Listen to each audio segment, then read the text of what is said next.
ابھی مجھے بچا لو، یہ وہ الفاظ تھے جو ایک پرچی پہ لکھے تھے جسے میری دیورانی عائشہ نے چھوڑا تھا۔ عائشہ کئی سالوں سے کوما کی حالت میں بستر پر پڑی تھی۔ کیا کوئی بے ہوش انسان لکھ بھی سکتا ہے؟ فاطمہ نے کانپتے ہاتھوں سے وہ پرچی اٹھائی اور جب اس کا نام لے کر عائشہ کی طرف دیکھا تو اس کی بند آنکھوں کے کونے سے آنسو کا ایک قطرہ بہہ نکلا۔ اسی لمحے فاطمہ کو یقین ہو گیا کہ عائشہ تو ہوش میں ہے۔ فاطمہ سوچنے لگی کہ آخر ایسا کون سا خوف تھا جس نے اسے اپنی آنکھیں تک کھولنے نہیں دیے۔ یقیناً اس اسپتال کے کمرے میں کوئی ایسا خوفناک راز دفن تھا جو دنیا سے چھپایا گیا ہے۔ دوسری طرف فاطمہ کے شوہر سلمان کو گزرے 3 ماہ ہو چکے تھے۔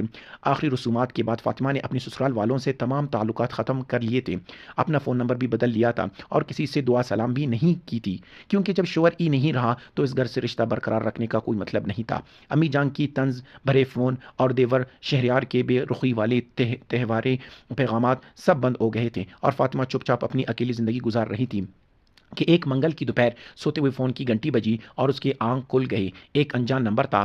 عام طور پر وہ ایسے فون کاٹ دیتی تھی، لیکن اس دن نہ جانے کیوں اس کا ہاتھ فون اٹھانے کے لیے بڑھ گیا اور دوسری طرف سے آواز آئی، کیا آپ مریض کے سرپرست ہیں؟ مریض کی حالت اچانک بہت بگڑ گئی ہے، اس لیے آپ کو فون کیا ہے۔ اسپتال سے فون تھا۔ فاطمہ کمبل پہن کر بستر سے اٹھ کھڑی ہوئی۔ وہ سوچتی رہی کہ آخر وہ کس مریض کی سرپرست ہے جس کے لیے اسے فون کیا جا رہا ہے۔ اسے کچھ سمجھ نہیں آ رہا تھا، اس لیے اس نے پوچھا، کیا میں مریض کا نام جان سکتی ہوں؟ جواب ملا، عائشہ جی، سرپرست کے رابطے میں آپ کا نمبر دوسرے مقام پر تھا۔ عائشہ کا نام سنتے ہی فاطمہ کے ہاتھ پاؤں ٹھنڈے پڑ گئے، کیونکہ اس کے دیورانی عائشہ کچھ سال پہلے لاہور میں ایک سڑک حادثے کے بعد سے کوما میں تھی اور ڈاکٹروں نے کہہ دیا تھا کہ اس کے ہوش میں آنے کی کوئی امید نہ ہونے کی برابر ہے، جس کے بعد سسرال والوں نے بھی اس کا ذکر کرنا بند کر دیا تھا۔ جب سلمان زندہ تھا تب بھی جب گھر میں عائشہ کی بات نکلتی تو سب یا تو بات بدل دیتے یا گہری سانس لے کر چپ ہو جاتے تھے۔ اور اب فاطمہ کو بتایا گیا کہ ام نے پہلے سرپرست کو فون کیا تھا لیکن انہوں نے اٹھایا نہیں۔ فاطمہ سمجھ گئی کہ پہلا سرپرست کوئی اور نہیں بلکہ امی جان ہی ہوں گی، اور اسے اپنے گردن کے پیچھے کسی آنے والی بربادی کا احساس ہونے لگا، کیونکہ امی جان کا فون نہ اٹھانا کوئی معمولی بات نہیں تھی۔ وہ عورت اسپتال ہو یا سرکاری دفتر، اپنے نام سے جڑا کوئی فون بھی نہیں چھوڑتی تھی، اور ان کا فون نہ اٹھانا مطلب تھا کہ انہوں نے جان بوجھ کر نہیں اٹھایا۔ فاطمہ کچھ دیر جھجکتے رہی اور من ہی من میں کہنے لگی کہ یہ معاملہ میرا معاملہ نہیں، یہ ایک ٹوٹا ہوا رشتہ ہے اور اس خاندان سے دوبارہ جڑنے کی کوئی وجہ نہیں۔ لیکن پھر اس نے سوچا کہ ایک انسان جو کوما میں ہے، اس کی حالت سنگین ہے اور کوئی بھی سرپرست اس کی مدد کو نہیں آ رہا۔ یہ بات اس کے دماغ میں بار بار گھومتی رہی۔ اسے وہ لمحے یاد آئے جب عائشہ اور وہ تہواروں پر باورچی خانے میں ساتھ پکوڑے بناتی تھی اور امی جان کی نظروں سے بچ کر ایک دوسرے کو دیکھ کر مسکراتے دیتی تھی۔ بغیر کچھ کیے بھی ان کا دل ایک دوسرے سے جڑا ہوا تھا۔ چنانچہ فاطمہ نے ٹیکسی بلائی اور کراچی کے اسپتال کی طرف روانہ ہو گئی۔ راستے میں کھڑکی کے باہر کا کوئی نظارہ اس کے دل میں نہیں اتر رہا تھا۔ جب وہ اسپتال کی لابی سے لفٹ میں چڑھی تو اس کے دل کی دھڑکن تیز ہوتی جا رہی تھی۔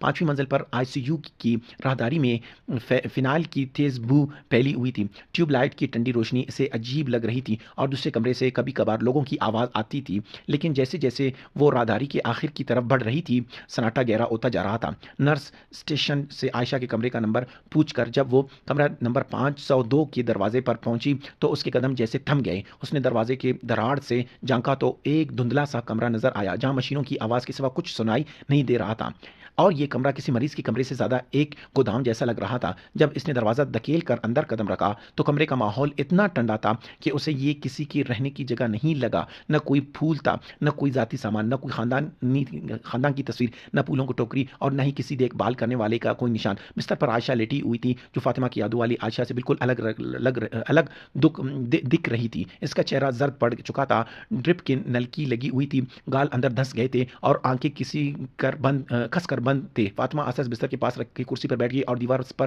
سرپرست کی معلومات والا کاغذ چپکا تھا جس پر امی جان کا نام تھا، لیکن ملاقاتوں کے ریکارڈ سے پتہ چلا کہ پچھلے 3 مہینوں سے شاید ہی کوئی ان سے ملنے آیا ہو، مہینے میں ایک بار بھی نہیں۔ فاطمہ کا دل کرواہٹ سے بھر گیا۔ وہ سوچنے لگی کہ آخر جس ماں نے اسے جنم دیا، جس شوہر نے اس کی شادی کی، وہ سب کہاں ہے؟ کوئی اسے اس طرح کیسے چھوڑ سکتا ہے؟ اور میں یہاں آ کر بھی کیا کر سکتی ہوں؟ اس نے ایک گہری سانس لے کر اٹھنے کا فیصلہ کیا، لیکن جیسے ہی اس نے اپنا بیگ اٹھانے کے لیے ہاتھ بڑھایا، اس کی نظر بستر کی سائڈ